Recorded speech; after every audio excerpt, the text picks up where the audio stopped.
بسم الله الرحمن الرحيم.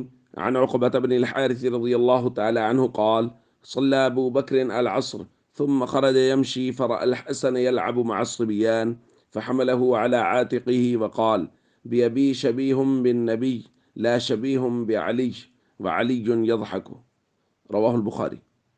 عقبہ بن حارث رضی اللہ تعالیٰ عنہ فرماتے ہیں حضرت ابو بکر رضی اللہ تعالیٰ عنہ نے عصر کی نماز پڑھی، پھر وہ نکلے، بازار میں چل رہے تھے، دیکھا کہ حضرت حسن رضی اللہ تعالیٰ عنہ بچوں کے ساتھ کھیل رہے ہیں، تو حضرت ابو بکر نے ان کو اپنے کندھوں پہ اٹھا لیا اور فرمایا: میرے والد قربان ہو جائیں، یہ نبی کریم صلی اللہ علیہ وسلم کے مشابہ ہیں، علی کے مشابہ نہیں ہیں۔ اور حضرت علی رضی اللہ تعالیٰ عنہ حضرت ابو بکر کی اس محبت کے منظر کو دیکھ کے مسکرا رہے تھے۔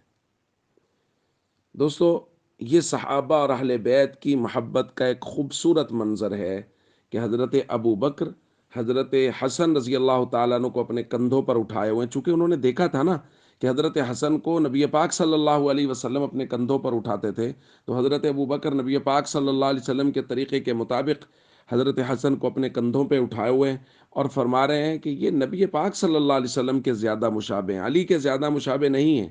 اور یہ منظر دیکھ کے حضرت علی رضی اللہ تعالیٰ عنہ مسکرا رہے ہیں۔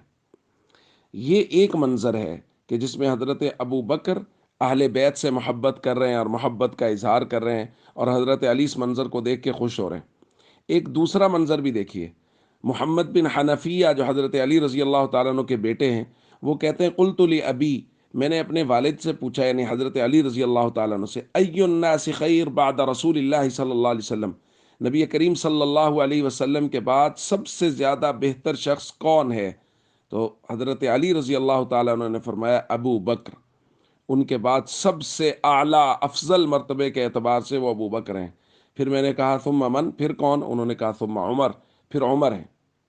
یہ حضرت علی کی محبت کا منظر ہے۔ تو یہ جانبین سے محبتیں نبی پاک صلی اللہ علیہ وسلم کے زمانے میں، ان کے بعد یہ محبتیں قائم رہیں۔ یہ چند فتنہ پرور اور بدبخت لوگوں نے لوگوں کے درمیان یہ باتیں پھیلانا شروع کر دیں کہ جی وہ تو بڑے مسائل تھے۔ اگر خدا نخواستہ سیدہ فاطمہ الزہرا رضی اللہ تعالیٰ عنہ کے ساتھ کسی قسم کی بھی کوئی زیادتی ہوئی ہوتی حضرت ابو بکر کی طرف سے، تو حضرت علی کیسے کہہ سکتے تھے کہ حضور کے بعد سب سے افضل ابو بکر ہیں رضی اللہ تعالیٰ عنہ؟ یہ کچھ لوگوں نے غلط فہمیاں پیدا کرنے کی کوشش کی ہے۔